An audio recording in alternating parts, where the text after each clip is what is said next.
Boa noite, Rafael. Tá me Boa ouvindo? noite. E aí? Como é que tá? Tudo jóia? Tudo beleza. O som tá saindo bem aí? Tô ouvindo bem. Você também tá me ouvindo, beleza? Tô ouvindo, beleza. Boa noite aí, Então, pessoal, que estão chegando.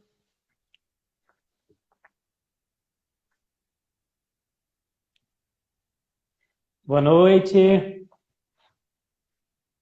Desde já vamos agradecer, né, a presença aí de todos que estão participando aqui da nossa live, né? E César, para começar, até enquanto o pessoal vai entrando, queria que você se apresentasse pro pessoal, falasse um pouco de você, do seu trabalho, da sua formação também, né? sim, eu sou engenheiro agrônomo, formado na Unesp em Jaboticabal e tenho pós em cafeicultura pelo Procafé. Também sou produtor rural, né? Produtor de café. Já está enraizado aí na família há muito tempo. A Bom gente tem uma demais. propriedade em Sacramento, está próximo aí de Ribeirão Poente, não está longe, né? Na Sim, região da sim. Mogiana. E eu atuo na SASP há 6 anos. Na parte, hoje eu ocupo o cargo de coordenador técnico comercial. Estou à frente aí da cultura do café. Então a gente está na luta aí também. A gente tem a parte prática, né? Igual eu acompanho o seu trabalho aí no Instagram. Ah, Bem bacana. interessante. Igual, é mão na massa, né? Ah, com certeza. Aqui é o que eu mostro pro pessoal lá e falo. Aqui a gente coloca a mão na massa mesmo, a gente trabalha o tempo inteiro. O serviço de trator, né, a gente faz. É claro que a gente não dá conta de fazer tudo, então o serviço de trator a gente faz. E o serviço braçal a gente acaba pagando o pessoal fazer, né? Mas o que dá pra gente fazer, a gente faz, a gente está todo dia ali.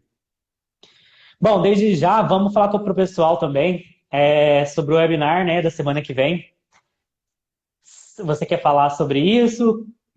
Sim, a gente vai. Essa sequência que a gente está tendo de lives, né, acaba sendo um esquenta aí, né? Um preparativo para o webinar de. Vai ser na terça-feira que vem, dia 15, às 19 horas. Só que em vez de ser aqui pelo Instagram, vai ser pelo canal da SATS no YouTube, onde a gente vai ter um bate-papo bem interessante aí mesmo. Rafael vai estar presente, eu e o Sim. Endrigo também, que é o nosso diretor da SATS, onde a gente vai falar, né, como transformar o seu café em especial. Vamos bater um papo bem bacana aí. A Vai ser gente bem convida interessante. a todos e que acompanhem ele. Dia 15, às 19 horas, pelo YouTube da SATS. Bem bacana. Então é isso, pessoal. Dia 15, vou estar com a SATS num evento presencial. A gente vai fazer uma mesa redonda para estar discutindo sobre esse assunto de ferramentas para transformar o seu café em um café especial. Vai ser bem legal. Então, já deixar o convite e conto com a presença de vocês. Lembrando, pessoal, que quem não mandou a pergunta lá na caixinha de perguntas, pode mandar pergunta aqui, que a gente vai estar respondendo. É um bate-papo mesmo para a gente trocar informação sobre os efeitos climáticos na lavoura de café, né? A gente passou aí por vários intempéries, né? Tanto de seca, geada, altas temperaturas ali próximo à florada, e agora muita chuva. Então, o que tudo isso causa, né? O que tudo isso interfere na produção de café. Então, pode ir mandando perguntas que ao longo da live a gente vai tentando responder a todo mundo. Às vezes não vai dar para conseguir responder a todas as perguntas, mas a gente vai tentar. Perfeito. Então, vamos começar, né? Primeiramente, César, eu queria que você falasse para a gente sobre os efeitos da seca, né? A gente recebeu algumas perguntas sobre isso. Sim, Como que essa falta de água, né, essa crise hídrica que a gente passou desde 2020, começou ali, já não foi um ano tão bom de chuvas e piorou em 2021. Como que isso afeta diretamente as lavouras? Se puder falar para a gente sobre isso. sim. A gente está vindo de um cenário, né? Tirando agora recente que está chovendo muito, a gente pegar a safra anterior, que a gente teve uma seca muito severa. Tanto no período que era para chover, né? Se pegar a safra passada, janeiro foi muito ruim de chuva, no modo geral aí nas regiões, né? No sul de Minas, Cerrado, na região da Mogiana também. E o período que era de seca, ele se estendeu muito, um período mais longo e costumava dar uma chuva ou outra, não deu. Então, o que isso Exato. afetou? Primeiro ponto, vamos falar daquela seca que a gente teve, daquele veranico que tivemos em janeiro. Ali a gente teve uma dificuldade, né, muito grande, por exemplo, de adubar. Porque Exato. você precisa ter umidade, né? Todo nutriente, a planta, igual eu gosto de falar, a planta não come, a planta bebe. Precisa estar na solução do solo para ela absorver. Se não tem água, ela É, não vai absorver o nutriente, mesmo que ele esteja presente no solo, né? Então, você já teve uma queda muito grande na questão de peneira na safra. Na questão da granação, da formação do fruto, porque era num período essencial. Depois, a chuva cortou muito cedo. E com isso, o déficit hídrico foi muito grande. A gente teve temperaturas elevadas até o meio do ano, aonde, para ajudar, tivemos geada. E foi. veio que castigou muito a região cafeeira. Então, você teve a questão da seca, que causou muita desfolha, certo? Controle de bicho mineiro, muito prejudicado. A gente viu aí tentando, fazendo aplicações e não controlando por questão Sim, da seca. exatamente. Certo? Primeiro que a eficiência, né, da pulverização com clima muito seco é muito baixo. E segundo que o ciclo da praga, do bicho mineiro, ele encurta. Então, ou É. seja, menos tempo você tem mais adultos se formando e colocando ovos. Então, dificulta muito esse manejo. Certo? Esse ponto que você tocou é bem interessante, porque acaba que entra dentro de algumas perguntas que eu recebi na época sobre isso. Ah, primeiro, começa a falar que o produto já não está funcionando mais, porque aplica e o bicho mineiro continua ali, e realmente isso faz muito sentido. Falta de chuva, com clima seco, temperaturas elevadas. Então, acaba que o produto não consegue ter a eficácia como teria com o clima, né, digamos, normal, Sim. né? E o ciclo também dele, conforme você falou, acaba que se reduz bastante. E o bicho mineiro, né, ele para quem já está ali na lida do café, assim como eu e você, que sabe que esse tempo seco favorece muito a diminuir o ciclo dele, né? E vai só aumentando, aumentando, e você tendo que entrar na lavoura várias vezes, e às vezes não tendo o resultado que você esperava. Então, realmente complica bastante essa questão aí da seca com temperaturas altas, favorece muito a entrada do bicho mineiro, realmente. Isso. E a gente chegou o quê? Vamos falar das áreas que não teve geada, a gente chegou com a lavoura muito depauperada. Muito por questão da temperatura e da seca de desfolha, e ainda a questão do bicho mineiro também, né? O principal dano do bicho mineiro é a desfolha. Então a gente chegou na época da florada com o quê? Um café com pouca folha. E aconteceu aquilo que você comentou, né? Chegou na época da florada ali, pós-florada, temperatura muito alta. E o café sem folha. Então o que aconteceu? A gente teve boas floradas, porém com pegamento muito baixo. A gente viu muito abortamento de chumbinho para frente ali depois da florada, foi assustador. Eu rodei assim região da Mogiana e região também do sul de Minas. Lá em casa mesmo, a gente teve uma quebra muito grande ainda, estava esperando na produção que a gente ia ter agora em 2022. Uma Uhum. situação bem crítica. Outro ponto interessante. Ah, aconteceu aqui na região, e eu acredito que pode ter sido a realidade também de outras regiões, mesmo lavouras irrigadas não tiveram um pegamento de florada ideal, né? O pegamento de florada é que se esperava, né? A lavoura florou, mas depois acabou que se perdeu. E isso a gente percebeu que tem a ver com a questão da alta temperatura, talvez, né? Por mais que tivesse água no solo, a temperatura estava muito elevada. Que você me fala sobre isso? É realmente isso? Isso se confirma? Sim, a gente pegou muitos casos aí de lavouras irrigadas mesmo, só que a maioria da nossa irrigação é por gotejo. Então você o que não altera o microclima, né? Você tem temperaturas altas da mesma forma, certo? A gente pegou também a questão que foi muito grave, que aí a questão da irrigação não vai interferir a questão da desfolha, certo? Sim. Pelo bicho mineiro e tudo mais, aí pelas temperaturas. E a gente tem o seguinte, né? Quando a gente passa de uma certa temperatura, o café começa a fazer fotossíntese negativa. certo? Há uma degradação da enzima da rubisco, e com isso a gente começa o quê? Consumir energia. Então isso é muito ruim para a lavoura. Quando ele chega lá na frente, a lavoura está sempre operada.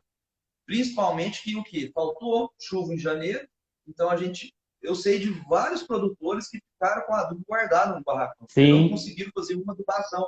Acabou não dando para fazer de janeiro, aí fez em fevereiro, mas estava comprado para fazer aquela de janeiro, e ele guardou aquele adubo e não conseguiu fazer. Então já exatamente. estava tendo um déficit de nutriente colocado e ainda teve um consumo da reserva energética da planta. Aqui na minha região também aconteceu isso, de produtores que estavam com adubo, mas não conseguiu jogar por conta da falta de chuvas. A gente recebeu uma pergunta aqui, que eu acho que cabe dentro do que a gente está falando, sobre o período de pulverização. Sobre pulverizar de manhã, não pulverizar durante o Certo? sol quente, se isso realmente interfere no resultado Tá. final da aplicação e do produto. Certinho. Vamos por dois pontos. Se a gente for pensar na grande propriedade, no agricultor com uma alta área, a gente sabe que, infelizmente, isso não tem como se aplicar, né, Rafael? Ele vai ter que pulverizar durante todo o horário do dia, certo? Mas se você é um pequeno produtor, você consegue escolher os horários mais frescos, né? Até as 10 horas da manhã e depois das 4, 3, 4 horas da tarde, é o ideal. É o A ideal. temperatura mais amena, tá? Então seria o ideal. Porém, hoje a gente tem as tecnologias, né, de adjuvantes aí que auxiliam na tecnologia de aplicação. Outra coisa também que soma muito, escolha da ponta de pulverização, vazão, regular o pulverizador. Então a gente tem tecnologia, se caso precise aplicar nas horas mais quentes, independente se também está sendo nas horas mais quentes, para estar otimizando essa pulverização. Exatamente. É um caso nosso aqui, por exemplo, a gente não consegue fazer pulverizações só nos períodos da manhã e da tarde, a gente acaba fazendo o dia todo. E você pega quando tem dias muito quentes, realmente a gente percebe assim, o quanto que a temperatura está elevada, e mesmo sabendo que aquilo ali não é o ideal, a gente acaba fazendo por conta dessa questão de logística mesmo. Acaba sendo muitos talhões, às vezes você não consegue controlar. Mas é o que eu falo pro pessoal. Faça o que eu falo, mas não faça o que eu faço, porque eu faço assim, mas não é o ideal. Se você conseguir, faz no período da manhã, faz no período da tarde. Por exemplo, aqui na minha região, tem produtores que têm o costume de fazer só à noite. Eu acho super bacana.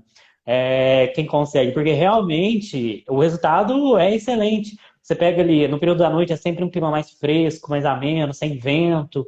Então, você consegue uma aplicação excelente e quem conseguir pode fazer que realmente vai dar certo.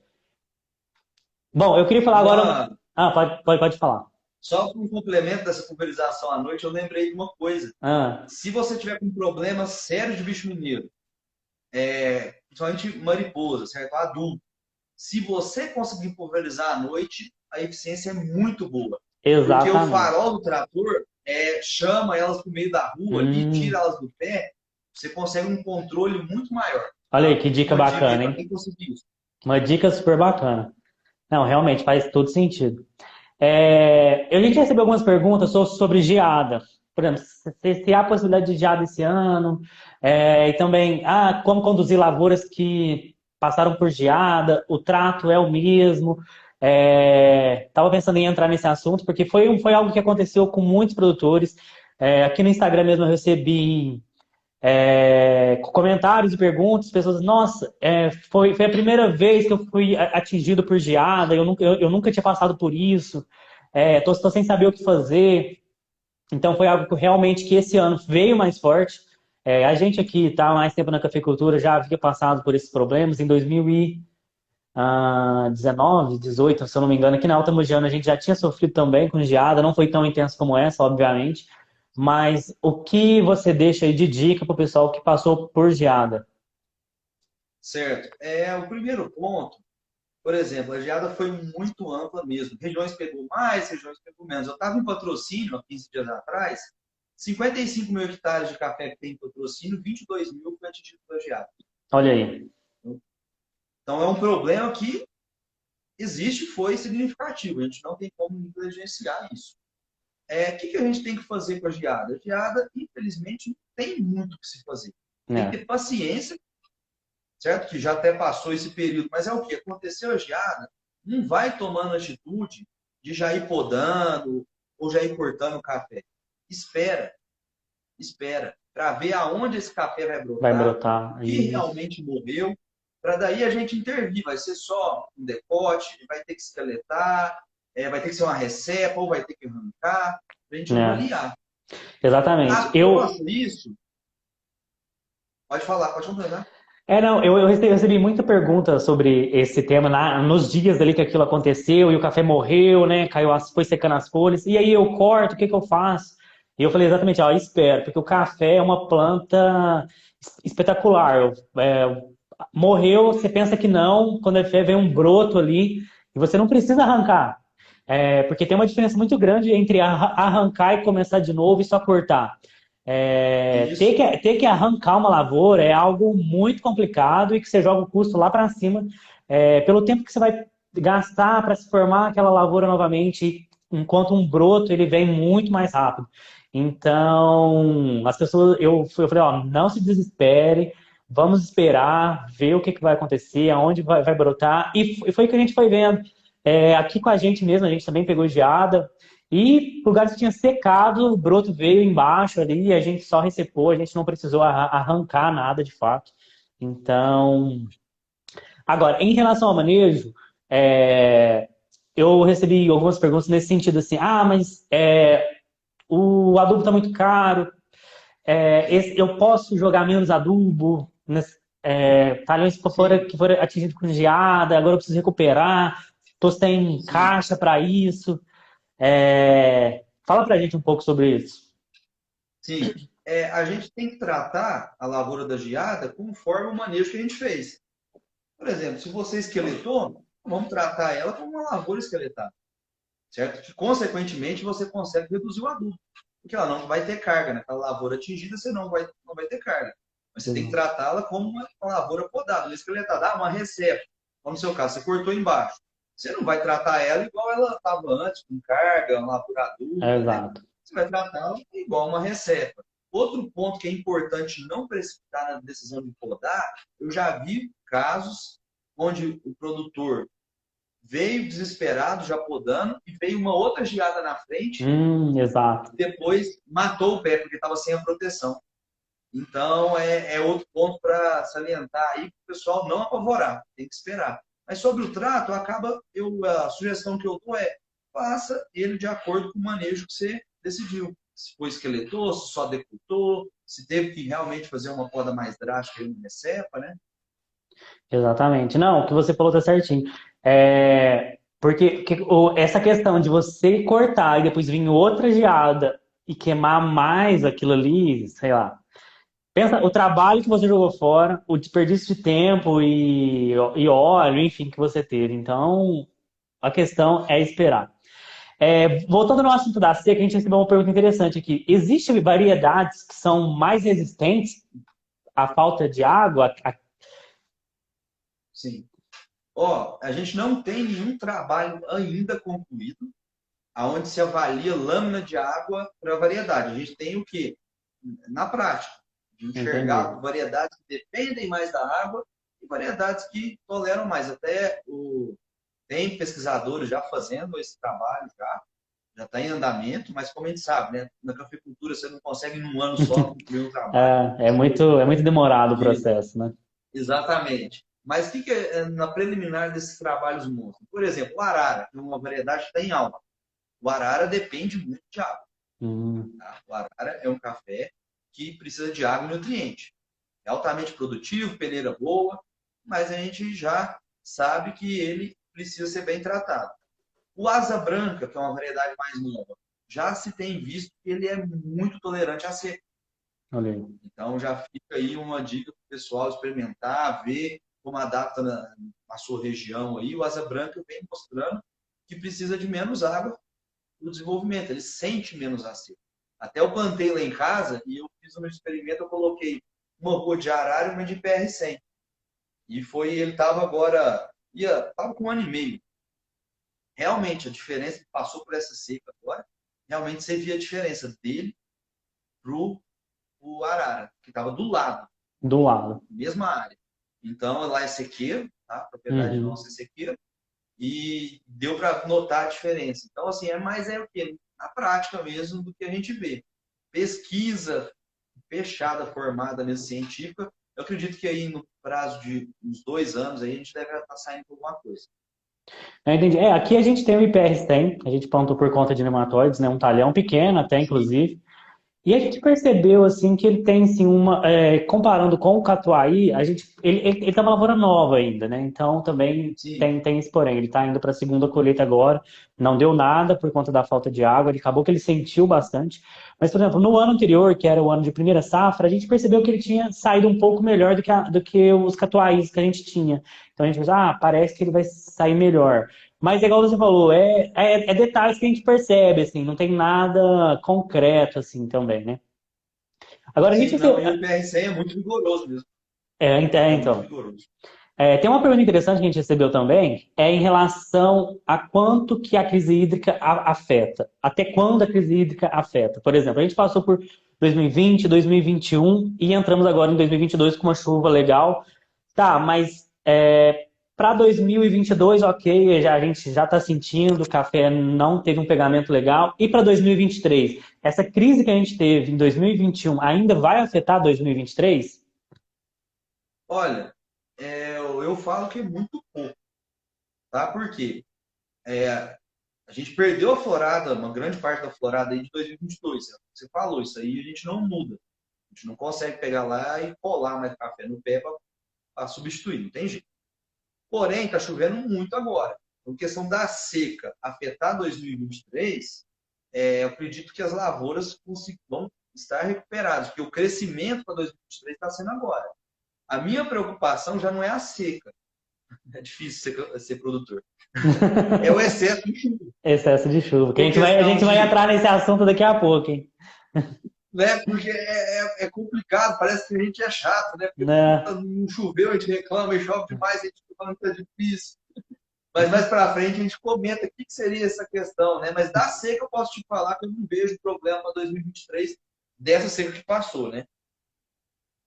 Não, eu também acho. E o engraçado, a gente percebeu aqui como produtor, né, não como especialista nisso ou técnico, que depois que a chuva chegou, parece que as lavouras deram um boom, assim, né?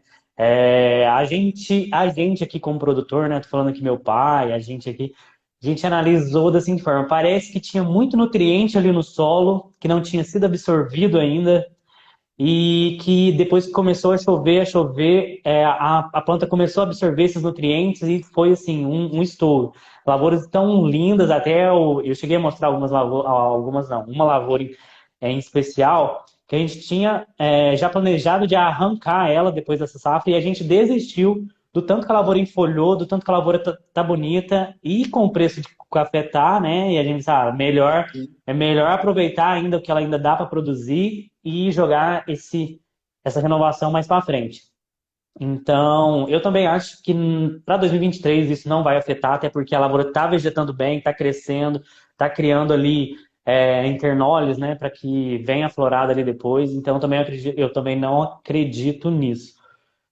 Bom, vamos falar de seca ainda, para depois a gente entrar na chuva. Sim.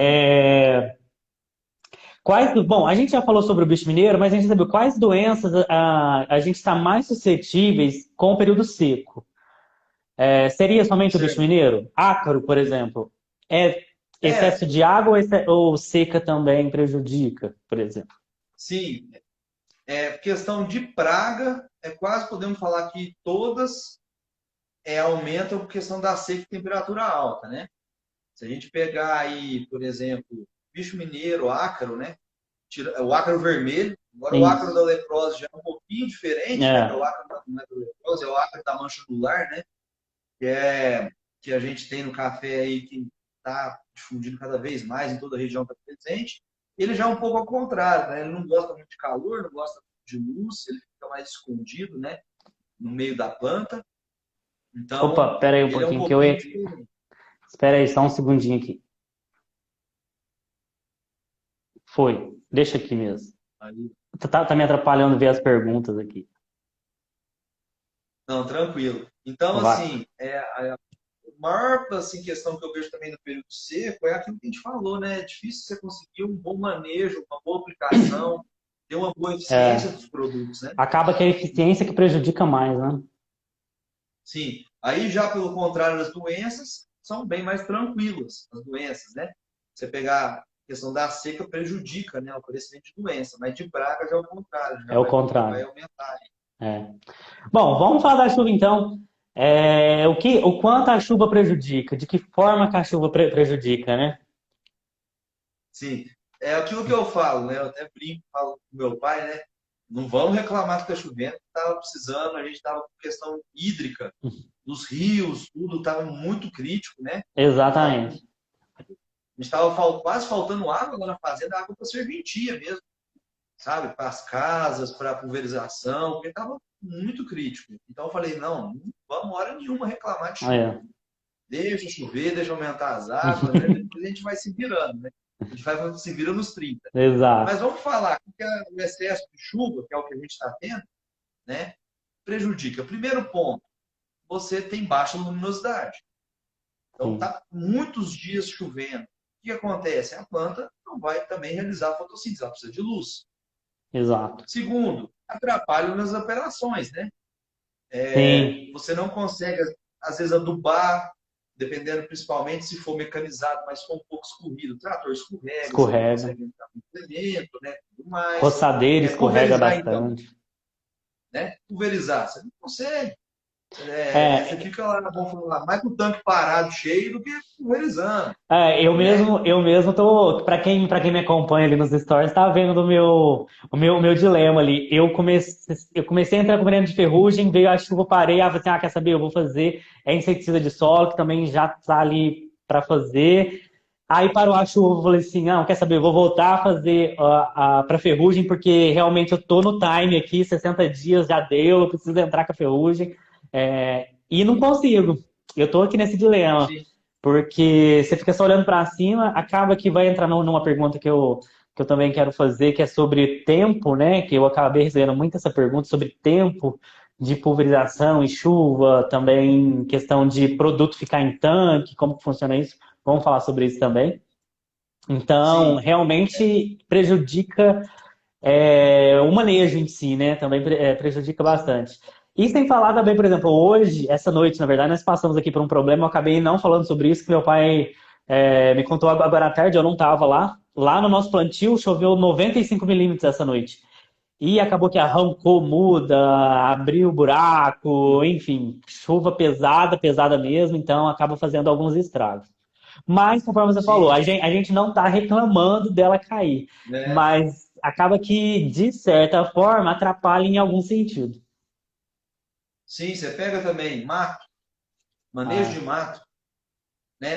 A gente já está com dificuldade de herbicida, exato. né? De encontrar herbicida, glifosato, então estava Muito caro, sendo um né? pouco raro, estava mais difícil achar glifosato que achar ouro, né? Preço altíssimo quando você achava, Exato. então você estava bem restrito nisso. Aí chega, chove, você não consegue aplicar herbicida, você entra roçando rapidinho, já rebrota, volta o mato.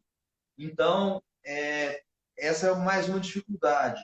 Outra, solos arenosos, questão de lixiviação de nutrientes. Ah, Nos exato. solos mais argilosos, isso é um pouco reduzido, você não tem tanto esse problema.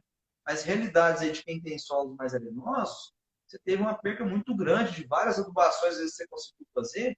Você falou, chove 95 milímetros. Vamos falar lavourinha nova, que você falou que é de plantio, né? Isso. Imagina se você tivesse adubado ali em superfície, acabar de jogar o adubo. Exatamente. Ia ter rodado tudo. Vai embora. Né?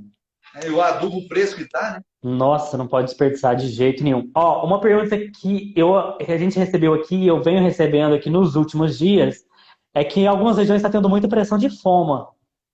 E a pergunta foi a seguinte: se o excesso de chuva favorece o aparecimento de foma? Certo. Primeiro ponto que a gente tem que destacar é que, para identificar, é foma ou é bactéria, né? Ou é pseudomonas, a mancha alveolar. Exato. Muita gente confunde. Todas as duas, excesso de chuva, né, vão ajudar elas a se disseminar, tá? Alta umidade e a foma ainda mais, por exemplo, se você tiver alta umidade, temperatura mais amena, que é o que está acontecendo, querendo ou não, por estar chovendo demais, você tem Sim, dias mais frescos, né? Então, exato. consequentemente, ela consegue proliferar mais rápido. É um agravante aí para a questão da fome. A bactéria, você tem um agravante ainda maior, que é o quê? É a disseminação dela pela planta ou plantas vizinhas, né? A água, quando bate, é uma forma de disseminar a bactéria. Então, você tem, às vezes, ela numa folha, num ramo restrito, e por causa desse excesso de chuva, você consegue, você espalha ela para a planta toda. E sem contar naquilo que a gente botou, né? Será que você conseguiu pulverizar para fazer o manejo de fome? Exato. Será que você vai conseguir entrar para fazer o manejo de bactéria? Então, já fica sendo aí um agravante. Realmente, está tendo muita bactéria e muita fome aí nas áreas. Uma pergunta que a gente também recebeu que está dentro desse assunto, cercóspora. Também a chuva agrava o aparecimento de cercóspora? Sim, agrava, por um lado, porque a cercóspora comporta bem parecido com a fome. Questão de umidade alta ela precisa, e temperaturas acima de 30 graus, o esporo dela tem dificuldade de germinar. Então, você tendo temperaturas mais amenas, que a chuva recente está proporcionando em umidade, você tem uma chance maior da questão do quê? Desse esporo germinar. Só que a cercóspora ela tem um agravante que é maior ainda, que a gente tem que entender, é o quê? Fator nutricional. E quando eu falo nutricional, muita gente só pensa em deficiência. Não, excesso de potássio é um condicionador para o aparecimento de cercóspora. Tá? Por quê? Ele inibe a absorção de cálcio e a deficiência de cálcio, consequentemente, facilita a entrada da cercóspora. Exato. Você tocou num ponto interessante, eu vou até comentar sobre isso, porque eu recebo muita pergunta sobre deficiências e, enfim, várias coisas. E eu sempre faço essa pergunta para a pessoa: como que está a análise de solo? Como que está a análise de folha? Porque isso é algo que às vezes, que você acabou de dizer, realmente às vezes não entra na cabeça das pessoas. Que o excesso também prejudica, assim como a falta. Então a gente tem que se atentar a isso, porque às vezes você está jogando uma coisa ali que não precisa, você está tendo um gasto desnecessário e ainda prejudicando a lavoura. Então, é o que eu sempre digo pro pessoal, ó, gente, vamos trabalhar em cima de análise de solo, trabalhar em cima de uma análise de folhas, para ver o que realmente a lavoura está pedindo, o que realmente o solo está pedindo, para a gente evitar desperdício e também evitar o excesso. E às vezes eu recebo o sentimento, mas eu tenho, sei lá, 5 hectares, eu acho que não compensa fazer análise. Ó, independente do tamanho, compensa. Porque se você quer conduzir uma lavoura bem conduzida, você precisa ter esses dados em mãos para você conseguir tomar a decisão correta sobre o que aplicar na lavoura e o que não aplicar, ou jogar menos, aguardar, enfim. Então, é um ponto interessante que gostaria de frisar aí para o pessoal. Nunca deixe de fazer uma análise de solo, uma análise de folha, pelo menos uma vez durante o período aí, porque é sim realmente muito importante. Perfeito. É muito barato uma análise de solo de folha, perto do que você vai gastar com adubo, com corretivo de solo. É muito barato, sabe? Você pode ter meio hectare de café, sabe? O custo dessa análise de folha de solo, perto do que você vai gastar de adubo, é baixíssimo. Então, e isso pode te economizar, ou às vezes nem economiza. Às vezes você vai gastar o mesmo tanto, só que você gasta da forma correta. Às vezes Exato, você tira um pouco de potássio, está precisando pôr um magnésio. Oh, nossa, eu gastei em reais mesmo tanto, só que você gastou direito. Gastou de uma exato, forma que a planta estava precisando. exatamente. Ó, a gente recebeu uma pergunta aqui interessante também. A diferença da paridade de nitrogênio e potássio causa o aumento da cercóspora? Certo. Da cercóspora, a questão do N e o K não tem muito a ver. Tá? É mais a questão, igual eu falei, do potássio e do cálcio. Entendi. Certo? É mais essa questão porque o cálcio, parede celular, está muito relacionado à questão de doença. Tá? O que pode acontecer com o nitrogênio é quando a gente tem excesso de nitrogênio, consequentemente, ele tem a chance maior de aparecer bactéria. né? Lavoura você pesa a mão às vezes demais no nitrogênio, porque você estimula ramo novo.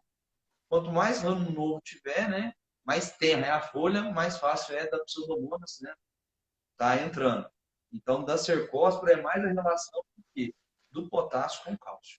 Exato. Vamos falar agora sobre essa questão da pulverização. Foi uma coisa que eu recebi bastante também por eu estar fazendo, e eu falando, parei, virou chuva, enfim. O produto pode ficar dentro do tanque de um dia para o outro, às vezes Certo? até mais de um dia? Tem perda aí? Certo. Depende, porque a gente sabe, a gente não aplica um produto só. A gente tem uma mistura no tanque. Depende do que está ali dentro, tá? É, mas é impossível falar, não vamos deixar do tanque. Não dá. Vai acontecer. Então, o que a gente pede para quando acontecer? Chegou no outro dia cedo, já liga o trator, o pulverizador, Deixa bater deixa bem. agitar bem, bem agitado, certo? E não é agitar só na hora de subir para a lavoura, não. Chega, já liga, deixa com aceleração que consiga manter uma agitação. Eu até visitei uma fazenda aqui em Araxá, que eu achei bem interessante. Eles têm aquele medidor de vazão, certo? Em tempo real. Entendi. Aí a reclamação deles era o quê? Quando eles estavam com cobre, hidróxido de cobre, óxido de Hum, cloreto, ou mancozeb no pulverizador, e dormia, sempre lá, a fazenda é grande, dorme de um dia para o outro, demorava 1 hora e meia para vazão estabilizar depois que ele começava no dia seguinte. olha que Então, interessante. olha para você ver, por 1 hora e meia caía menos água do que era para cair. Olha, Consequentemente, você estava pondo menos produto na lavoura, estava fazendo uma subdose. Então, a importância, né, da gente o quê? Primeiro, procurar tecnologia, produtos mais novos, onde a gente consiga estar tendo o quê? Um produto que dilua mais facilmente, que não dê esse problema, mas caso a gente não consiga, deixar agitar bem esse tanque antes de voltar a fazer a aplicação no dia seguinte. não, foi isso que eu falei também pro pessoal. Até me perguntaram o seguinte: você joga fora o produto, por exemplo, sei lá, não conseguiu jogar um, 2 dias. Você, olha, jogar fora a gente nunca jogou, a gente aplica. E para ser sincero, a gente nunca percebeu nenhuma diferença assim, nossa, daquele local que eu apliquei aquele tanque que tinha ficado, sei lá, um dia ou até 2 dias parado, não teve um resultado eficaz. Pode até ser que tenha dado alguma diferença, mas não foi nem visível assim da gente ter que reaplicar. Então, jogar fora a gente Sim, nunca jogou. E o conselho que eu dei foi exatamente esse, ó. Independente disso, aplica. O produto tá ali, por mais que às vezes tenha tido alguma perda ali, mas não é para se jogar fora, né? Ainda mais que nos preços que estão, né? E não. sobre uma pergunta que eu também recebi muita é sobre o tempo. Tempo para chuva. Ah, terminei de aplicar, quanto tempo eu preciso para ter uma aplicação eficaz caso venha uma chuva? Então, aí vai para aquela velha resposta, depende. Depende do produto que você está aplicando, né? Mas vamos falar, a grosso modo, na média, se você estiver usando um bom adjuvante, estiver trabalhando com produto de tecnologia, é em torno de 1 hora e meia. A gente pede com segurança, tá? Exato. 1 hora e meia. Porém, se você já parte, por exemplo, produtos de contato, vamos falar os protetores, hidróxido de cobre, mancozeb, os produtos mais tradicionais, a gente precisa de mais tempo. Tá? A gente chega a precisar de 3 horas, até 4 horas, porque ele precisa aderir bem na folha para já não ser lavado. Então, vai variar. Mas, Uhum. assim, a grosso modo, vamos pensar, produto de contato, eu falei no mínimo 3 horas desses produtos que eu citei, e já produtos mais sistêmicos, você está trabalhando com uma boa tecnologia, de 1 hora e meia, a gente já vê que teve uma boa, desde que não tenha orvalho na folha, tá? Ah, claro. O café está seco. É, Tá? Porque senão qualquer chuvisqueiro, até num prazo que não secou aquele orvalho, vai fazer a lavagem ali. lavar. Exato. Foi bem isso que eu falei pro pessoal. Pessoal, ó, aqui, eu ainda falei o seguinte, ó, aqui eu tô falando da nossa realidade, o que a gente faz. 1 hora depois, a gente já considera bom. Para ser excelente, 2. Mais 1 hora a gente considera bom. Abaixo disso, realmente. já não é legal. Então, assim, é, é claro que, por exemplo, né, igual você falou na questão aí de um cobre, né? 4 horas, 3 horas, realmente. É isso que, se você for olhar lá, até lá na bula, é isso que a empresa pede. Mas que realmente é uma coisa que é difícil de você prever se vai chover daqui 4 horas ou não.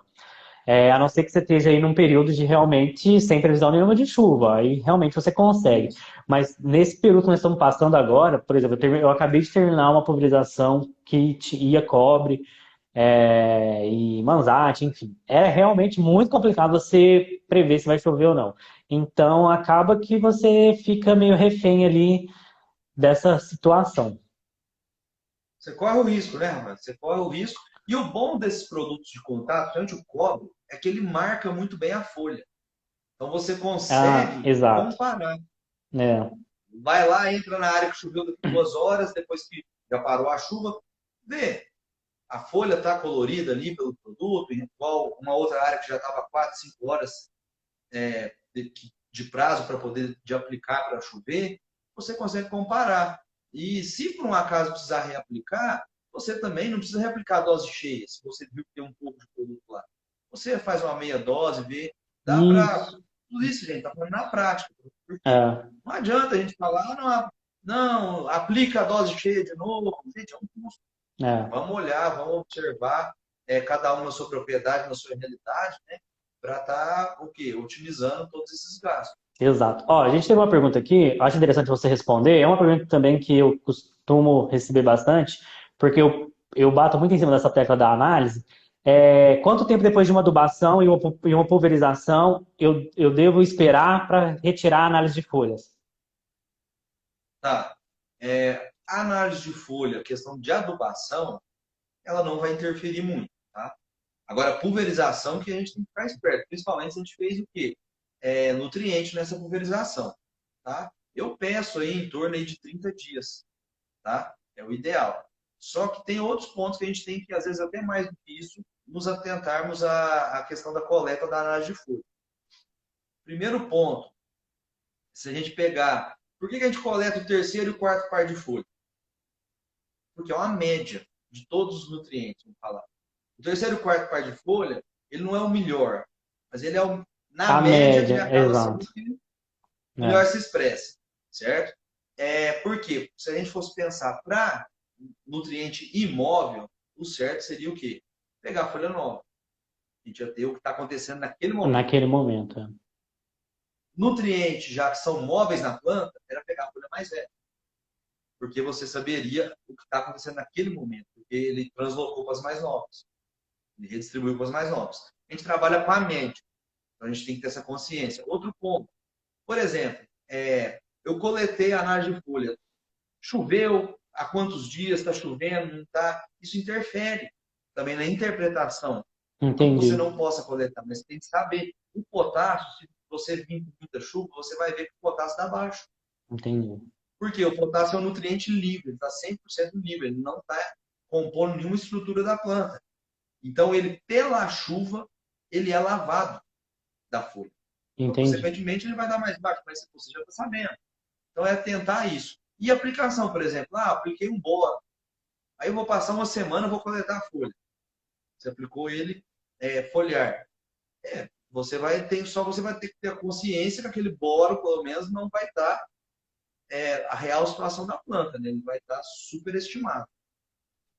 Faz sentido. Ó, vamos tentar responder uma pergunta aqui para os nossos amigos do Conilon. É, eu recebi a seguinte pergunta. É um problema que eles têm, né, bastante, que é a cochonilha. Se a cochonilha no café Conilon está ligado também a excesso de chuva, o aparecimento de mais ou menos cochonilha, está ligado ao fator chuva. Certo. Até no Arábica, né, a gente viu, né, a questão da cochonilha aumentando muito, Sim, certo? Tem relação, sim, é de difícil controle, tá? sim. Cochonilha não é fácil de controlar. A gente viu aí biológico com uma boa eficácia na cochonilha, tá? E alguns produtos aí de contato, alguns produtos. Só que a gente tem uma limitação muito grande na prefeitura, né? A gente pegar aí neonicotinoide vai muito bem para cochonilha, só que você não pode aplicar na folha no café. Não pode aplicar um tiametoxan, um imidaclopídio na folha no café, questão das abelhas e tudo mais. Entendi. Então você fica restrito aí do que fazer. Aí você tem, eu já vi muita gente com eficiência boa de clorpirifos, certo? Para cochonilha. Só que aí você desequilibra o bicho mineiro. Se usar muito Entendi. clorpirifos. Então, eu vi um Bovéria e metarrismo aí, um resultado positivo, tá? Pensando a médio e longo prazo aí da questão das cochonilhas. Entendi. Ó, a gente está recebendo aqui na live muitas perguntas sobre a análise de solo e folhas.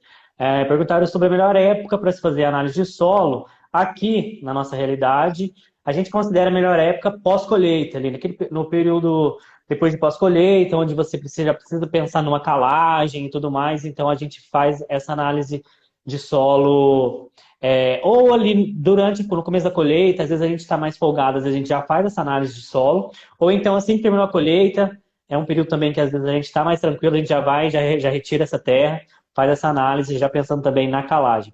Sobre a análise de folhas, também perguntaram qual a melhor época para se fazer e quando fazer a primeira. Aqui, a gente tem o costume de se fazer no final de dezembro, ali, depois de que a gente já fez a primeira pulverização ali, a gente espera ali em torno de uns 20 dias, 25 dias, e faz essa análise de folhas nesse período. Eu não sei se é o ideal, mas aqui é o padrão que a gente segue.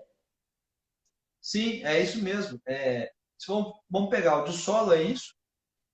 O de folha, vamos falar que você vai trabalhar com uma análise de folha só. É você fazer ela a tempo de conseguir corrigir alguma coisa. Exato. É simples. Porque se você fizer ela, vou fazer uma análise de folha em março. Você consegue corrigir o que em março? À Exato. tarde, já foi. Eu só sabendo que teve um problema, você não consegue corrigir. Agora, fazendo final de dezembro, ela ficando pronta em começo de janeiro, você tem tempo ainda de corrigir com adubo de solo, com pulverização, com o que for necessário. E ainda está em granação, você fala, o potássio deu baixo. Poxa, ainda consigo ainda rapidinho intervir nisso para não ter problema de peneira. O meu nitrogênio, ainda consigo ajustar. O meu micro, você ainda consegue tomar ações, né? Para corrigir. Não, faz todo sentido. Eu vou fazer uma outra pergunta aqui em relação às mudanças climáticas, que eu também achei interessante, sobre adubo de liberação lenta ou liberação controlada, né? Que eu acho que cabe melhor. Se isso seria o futuro da cafeicultura, pensando nessa questão de clima, né? Já que a gente citou no começo, né, que o ano passado muita gente não conseguiu adubar por conta de que não tinha chuva. O que você acha sobre isso? Sim, os adubos, a gente tem tecnologias muito boas, né, de liberação controlada. Para a cafeicultura de montanha, eu acho que ele não é o futuro, ele é a realidade.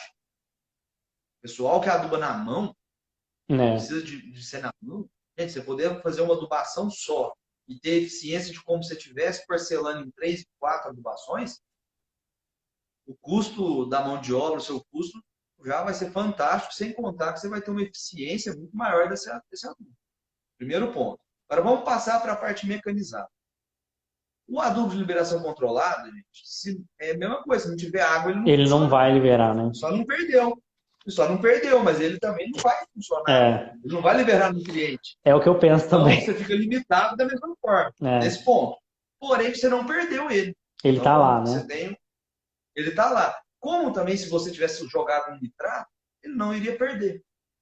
Certo? Então, você tem fontes convencionais onde você consegue parcelar, se você tiver operacional, maquinário e tudo.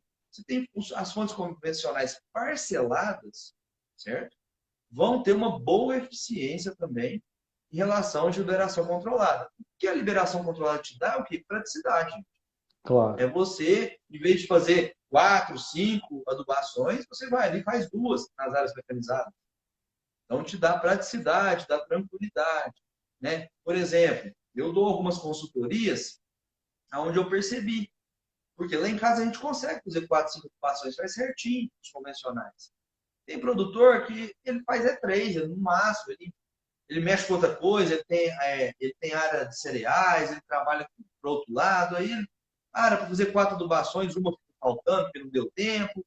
Então, isso te ajuda. O de liberação controlada, você está o quê? está otimizando esse operacional. Então, eu acredito sim que é uma excelente ferramenta, é um adubo que a gente tem uma praticidade muito grande de estar trabalhando com ele. A gente recebeu algumas perguntas sobre isso aqui também na live.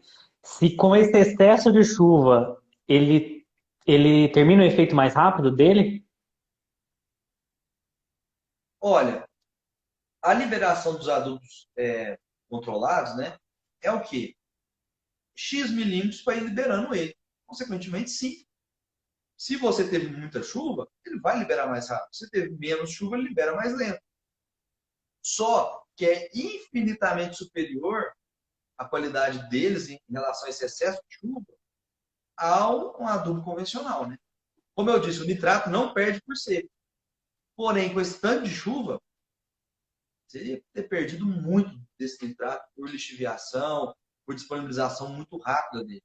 Então, ele vai sim acelerar, com certeza, não tem segredo, por liberação controlada. Só que muito mais, muito menos do que o convencional, né? Claro, com certeza. Teve uma pergunta aqui sobre adubação orgânica. Eu acredito que deve ser composto, né? Um esterco, talvez, se tem perdas por conta de chuva, por conta do excesso de chuva. Tá. Eu não vejo problema desde que não tenha lavado, ou corrido, ou levado embora quando aplicado. O negócio falou que correu água no plantio, você tinha jogado um esterco superficial e acabou carregando. Vamos pegar uma situação normal. Você não vai ter perda. Você tem dificuldade, por exemplo, de aplicar, porque um esterco quando molha, por exemplo, o composto É, quando molha, fica difícil de aplicar. Você tem dificuldade para quem faz as compostagens nas fazendas, né? De você manejar, de você trabalhar isso. aquelas leiras, tudo de composto, são essas. Agora, o composto orgânico ele é bem tolerante à questão do excesso de chuva aí, para a questão de perca, tá? Ele vai ser assim, é, podemos falar que é quase perto de zero, aí não vamos ter problema. Ele É. vai poder o quê? Disponibilizar mais rápido. Isso é fato. Sim. Ele disponibiliza mais rápido, né? Isso aí, com certeza. Agora, questão de perder, eu não vejo muito problema, É. não. O Diego acabou de falar aqui num comentário que sobre o adubo de liberação controlada, que ele, após usar, né, o adubo de liberação controlada e com excesso de chuva, acabou que liberou muito rápido e faltou no final. Então, realmente se confirma isso que você acabou de falar. Sim, sim. Por isso que, às vezes, o ideal, quem conseguir fazer, é parcelar ele também. Tem muita gente fazendo de liberação controlada em área Ah, mecanizada, sim. de uma vez só. Vamos fazer pelo menos de duas, fazer o que 60% na primeira, 40% na segunda. Até porque, vamos falar que você vai fazer a primeira lá em outubro. Poxa, olha o que a gente teve de perca de chumbinho, de carga. Às vezes você fizer uma tubação tão cheia, você infelizmente teve um interpérie, vai produzir menos, você consegue ajustar a dose.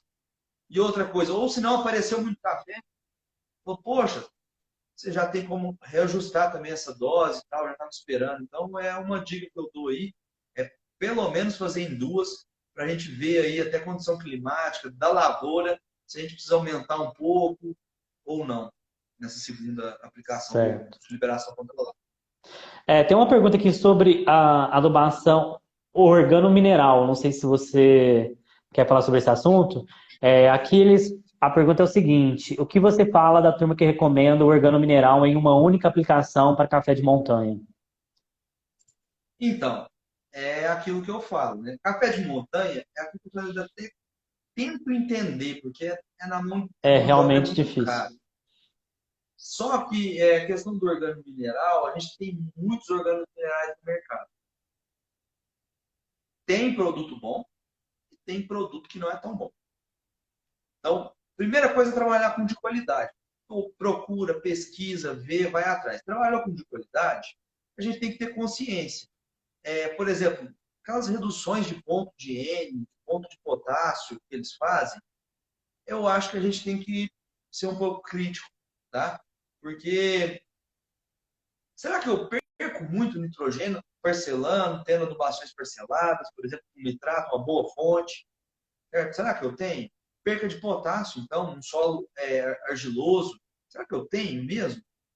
Então, é só tomar cuidado com isso, tá? E o ideal é fazer em duas. Também a mesma coisa.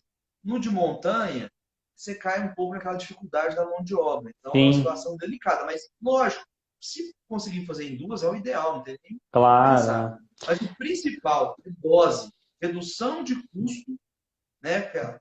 Ah, vamos ajustar o custo ao convencional, aí faz um ajuste de dose, joga lá 60% do ponto de N de cada. De fósforo você pode reduzir mesmo. Fósforo você perde muito no adubo convencional, né, por fixação. Então, a absorção na argila. Então, mas do nitrogênio e do potássio, você trabalhando com fontes boas convencionais, você tem essa perda de 40%, igual eu já vi muita gente pregando. É só tomar cuidado com isso, tá? Exato. O pessoal da Ronda da Montanha sofre muito com essa questão aí de mão de obra. Inclusive, iniciei hoje, né, a inseticida de solo. E, velho, nossa, mas você vai aplicar de novo? Aqui a gente custa aplicar uma vez.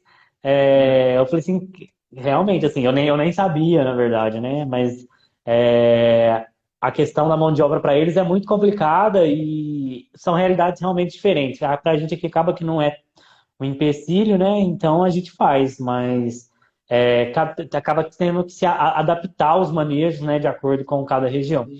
E falando sobre em adaptação, recebi uma pergunta aqui, ó, na live. Na adubação controlada, posso reduzir 30% da dose?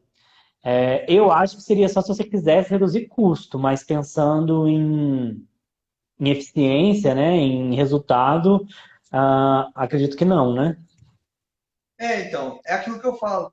Vai estudo de caso. Se essa pessoa trabalhava com ureia branca, por exemplo, convencional, pô, eu tenho certeza que ela pode reduzir 30% tranquilo, porque a perca da ureia convencional é altíssima, né? Então, depende. Não, eu trabalhava só duas adubações do convencional. Então, eu fazia 150 pontos de N por adubação. Vai poder reduzir. Então, depende Sim, da hora, não. Eu fazia quatro aplicações com no máximo 80 quilos de N, né, por aplicação, trabalhando nitrato, sabe? Tudo muito certinho. Eu tenho matéria orgânica no meu solo, é um solo já argiloso, tudo mais. Eu posso reduzir 30%? Eu só sobre diminuir custo, como você falou. Porque eu não vejo vantagem, nesse caso, em reduzir. Tá? exato. Ó, a nossa hora tá vencendo aqui. Eu queria falar uma coisa aqui pro pessoal que está assistindo a live, porque a gente recebeu muitas perguntas aqui sobre preço de café, sobre mercado, é uma coisa que eu falo todo dia, então as pessoas querem saber minha opinião também sobre isso. Mas como a live não era sobre esse assunto, eu não fiz nenhuma pergunta sobre esse assunto, então vocês já me desculpem aí. E como foi muita pergunta, eu prometo para vocês que eu vou fazer uma live para a gente falar sobre esse assunto mais para frente. Não fiquem bravos comigo aí por não ter feito as perguntas, ok? É, Vamos falar mais uma vez do nosso webinar na semana que vem? Isso aí.